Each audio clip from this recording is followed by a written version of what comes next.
I'm going to speak today about the relationship between science and human values. Now, it's generally understood that questions of morality, questions of good and evil and right and wrong, are questions about which science officially has no opinion. It's thought that science can help us get what we value, but it can never tell us what we ought to value. And consequently, most people, I think most people probably here, think that science will never answer the most important questions in human life. Questions like what is worth living for, what is worth dying for, what constitutes a good life. So I'm going to argue that this is an illusion, that the separation between science and human values is an illusion, and actually quite a dangerous one at this point in human history. Now, it's often said that science cannot give us a foundation for morality and human values because science deals with facts, and facts and values seem to belong to different spheres. It's often thought that there's no description of the way the world is that can tell us how the world ought to be. But I think this is quite clearly untrue. But values are a certain kind of fact. They are facts about the well-being of conscious creatures. Why is it that we don't have ethical obligations toward rocks? Why don't we feel compassion for rocks? It's because we don't think rocks can suffer. And if we're more concerned about our fellow primates than we are about insects, as indeed we are, it's because we think they're exposed to a greater range of potential happiness and suffering. Now, the crucial thing to notice here is that this is a factual claim.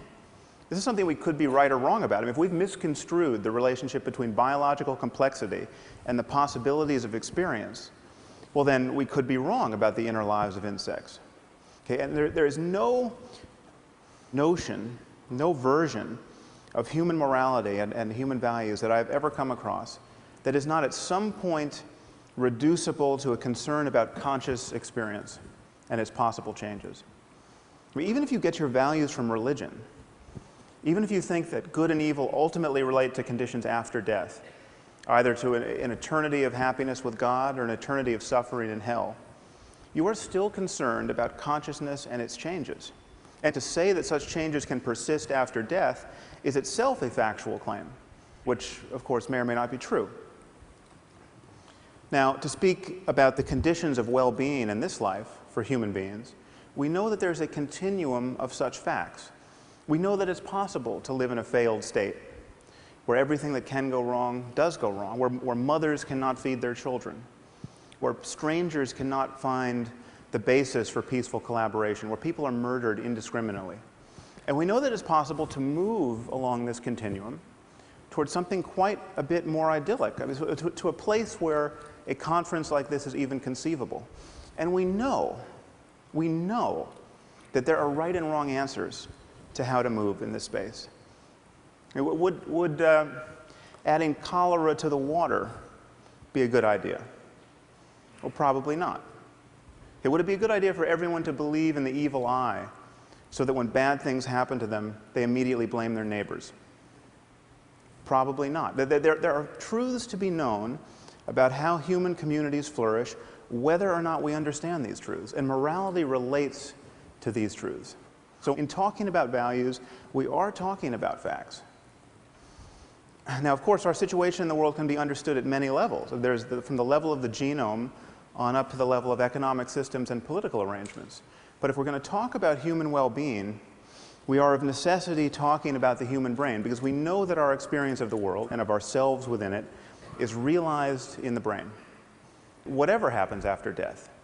Even if the suicide bomber does get 72 virgins in the afterlife, in this life, his personality, his rather unfortunate personality, is the product of his brain. Okay, and so the contributions of culture, if culture changes us, as indeed it does, it changes us by changing our brains. And so therefore, whatever cultural variation there is in how human beings flourish can, at least in principle, be understood in the context of a maturing science of the mind, neuroscience, psychology, etc. So what I'm arguing is that values reduced to facts about the conscious experience of conscious beings, and we can therefore visualize a space of possible changes in the experience of these beings. And I think of this as a kind of moral landscape with peaks and valleys that correspond to differences in the well-being of conscious creatures, both personal and collective. And one thing to notice is that perhaps there are states of human well-being that we rarely access, that few people access, and these await our discovery. Perhaps some of these states can be appropriately called mystical or spiritual. Perhaps there are other states that we can't access because of how our minds are structured, but other minds possibly could access them. Now, let me be clear about what I'm not saying. I'm not saying that science is guaranteed to map this space, or that we will have scientific answers to every conceivable moral question. I don't think, for instance, that you will one day consult a supercomputer to learn whether you should have a second child, or whether we should bomb Iran's nuclear facilities, or whether you can deduct the full cost of TED as a business expense.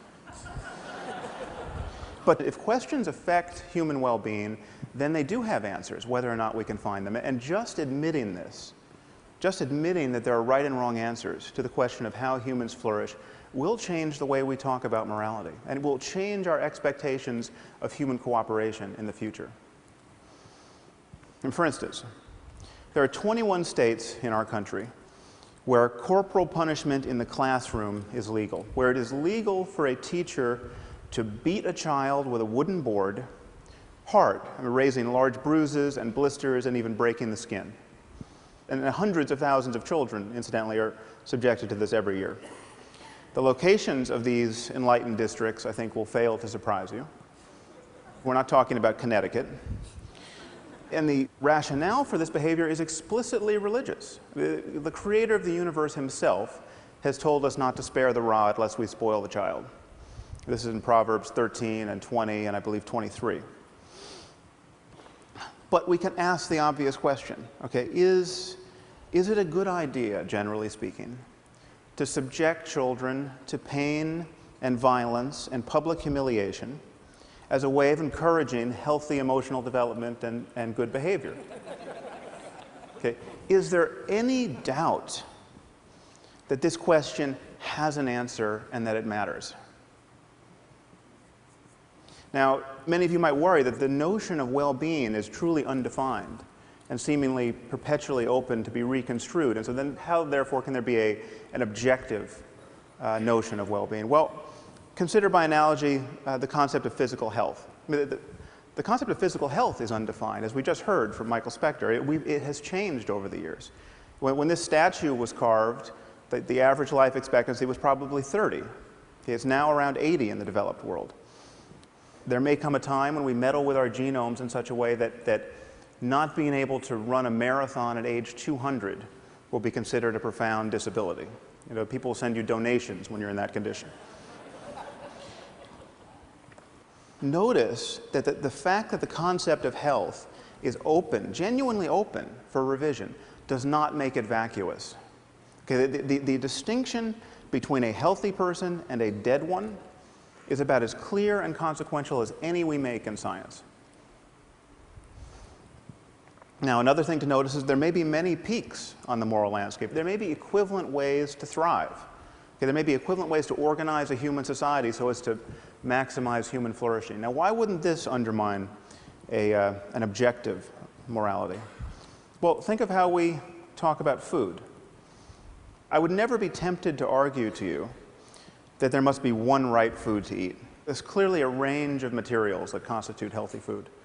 But there's nevertheless a clear distinction between food and poison. Okay, the fact that there are many right answers to the question, what is food, does not tempt us to say that there are no truths to be known about human nutrition.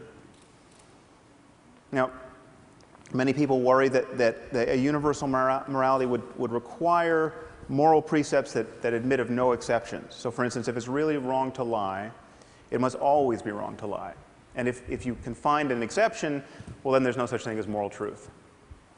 Now, why would we think this? Consider, by analogy, the game of chess. Now, if you're going to play good chess, a principle like don't lose your queen is very good to follow. Okay, but it clearly admits of exceptions. I mean, there are moments where losing your queen is a brilliant thing to do. There are moments where it's the only good thing you can do. And yet, chess is a domain of perfect objectivity. The fact that there are exceptions here does not does not change that at all. Now, this brings us to the sorts of moves that people are apt to make in the moral sphere. Okay? Consider the great problem of women's bodies. What to do about them? Well, this is one thing you can do about them. You can cover them up. Now, it is the position, generally speaking, of our intellectual community that, while we might not like this, we might think of this as wrong in Boston or Palo Alto. Who are we to say that the proud denizens of an ancient culture are wrong to force their wives and daughters to live in cloth bags? I mean, who are we to say even that they're wrong to beat them with lengths of steel cable or throw battery acid in their faces if they decline the privilege of being smothered in this way? Okay, well, who are we not to say this? Who are we to pretend that we know so little about human well-being that we have to be non-judgmental about a practice like this? I'm not talking about voluntary wearing of a veil. I mean, women should be able to wear whatever they want, as far as I'm concerned. But what does voluntary mean in a community where, when a girl gets raped, her father's first impulse, rather often, is to murder her out of shame? Just let that fact detonate in your brain for a minute. Your daughter gets raped, and what you want to do is kill her.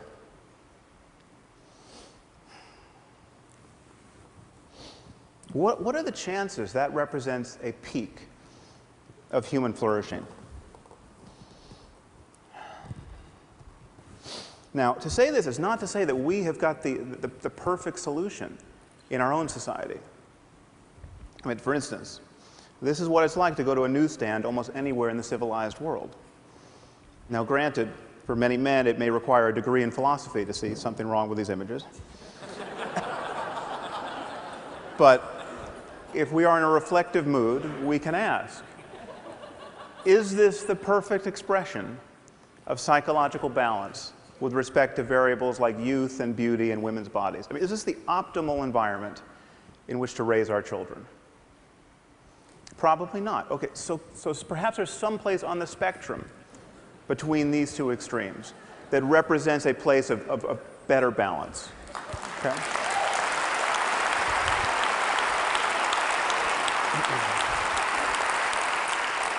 But perhaps there are many such places. I mean, again, given other changes in human culture, there may be many peaks on the moral landscape.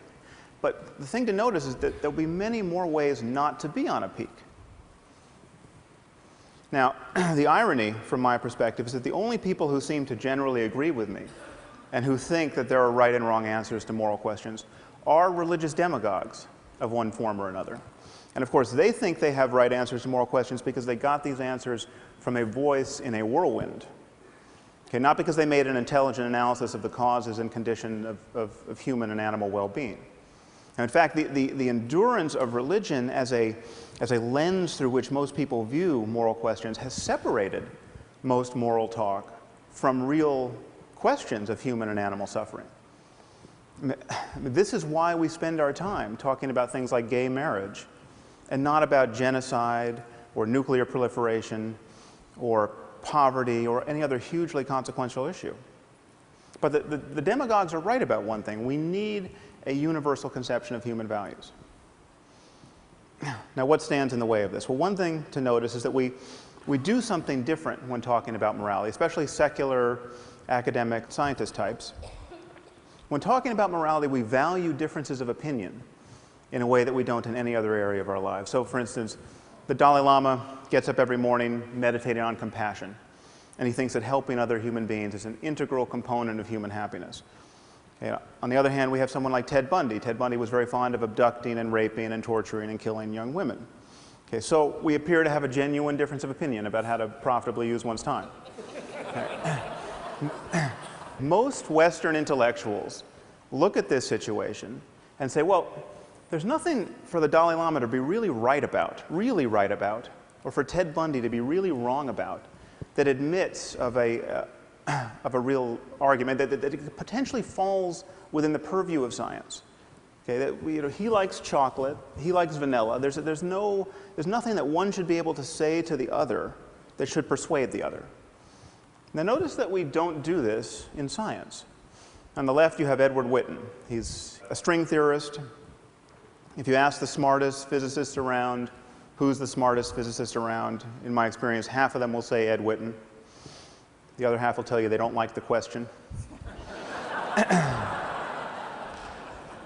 So, what would happen if I showed up at a physics conference and said string theory is bogus? You know, it doesn't resonate with me, it's not how I choose to view the universe at the smallest scale, I'm not a fan. Okay, well, nothing would happen because I'm not a physicist. I don't understand string theory. I'm the Ted Bundy of string theory. Okay? I wouldn't want to belong to any string theory club that would have me as a member. Okay? But this is just the point. Okay? Whenever we are talking about facts, certain opinions must be excluded. That is what it is to have a domain of expertise. That is what it is for knowledge to count. How have we convinced ourselves that in the moral sphere there is no such thing as moral expertise, or moral talent, or moral genius even? How have we convinced ourselves that every opinion has to count? How have we convinced ourselves that every culture has a point of view on these subjects worth considering? Does the Taliban have a point of view on physics that is worth considering? No. Okay. How is their ignorance any less obvious on the subject of human well-being?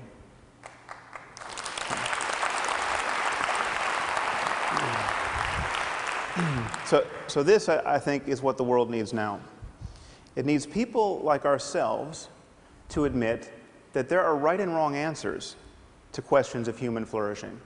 And morality relates to that domain of facts. It is possible for individuals, and even for whole cultures, to care about the wrong things. Which is to say, it's possible for them to have beliefs and desires that reliably lead to needless human suffering. Just admitting this will transform our discourse about morality. Okay, we live in a world in which the boundaries between nations mean less and less, and they will one day mean nothing. We live in a world filled with destructive technology, and this technology cannot be uninvented. It will always be easier to break things than to fix them. Okay, it seems to me, therefore, patently obvious that we can no more respect and tolerate vast differences in notions of human well-being than we can respect or tolerate vast differences in the notions about how disease spreads, or in the safety standards of buildings and airplanes. We simply must converge on the answers we give to the most important questions in human life. And to do that, we have to admit that these questions have answers. Thank you very much.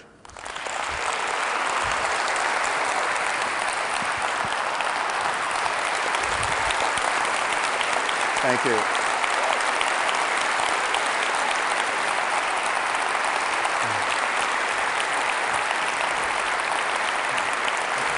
I've got a question. Sure.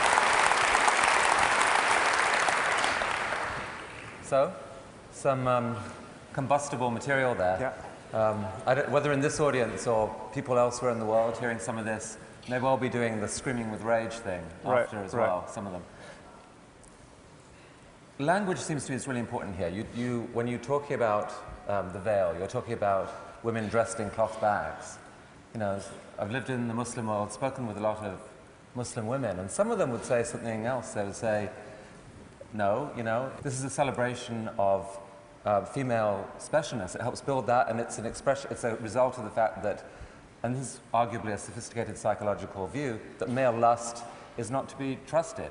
Right. I mean, can you engage in a conversation with that kind of woman without seeing kind of cultural imperialist? Yeah, well, I think this is, I tried to broach this in a sentence watching the clock ticking, but the question is, what is voluntary in a context where men have certain expectations and certain, and you're guaranteed to be treated in a certain way if you don't veil yourself. And so if anyone in this room wanted to wear a veil or a very funny hat or tattoo their faces. Or, I mean, I think we should be free to voluntarily do whatever we want, but we have to be honest about the constraints that these women are placed under. And so I think we shouldn't be so eager to always take their word for it, especially in, when it's 120 degrees out and you're wearing a full burqa. A lot of people, want to believe in this concept of moral progress, but can you reconcile that? I think I understood you to say that you could reconcile that with a world that doesn't become one-dimensional, where we all have to think the same. Paint your picture of what, rolling the clock 50 years forward, 100 years forward, how you would like to think of the world, balancing moral progress with richness. Well, I think once you admit that we are on path toward understanding our minds at the level of the brain in some important detail, then you have to admit that we are going to understand all of the positive and negative qualities of ourselves in much greater detail. So we're going to understand positive social emotion, like empathy and compassion. And we're going to understand the factors that encourage it, whether they're genetic, whether they're how people talk to one another, whether they're economic systems. And insofar as we begin to shine light on that, we are inevitably going to converge on that fact space. I mean, so everything is not going to be up for grabs. It's not going to be like, veiling my daughter from birth is just as good as teaching her to be confident and well-educated in the context of men who do desire women. So I mean, I don't think we need an NSF grant to know that compulsory veiling is a bad idea. But at a certain point, we're going to be able to scan the brains of everyone involved and actually interrogate them. I mean, do people love their daughters just as much in these systems?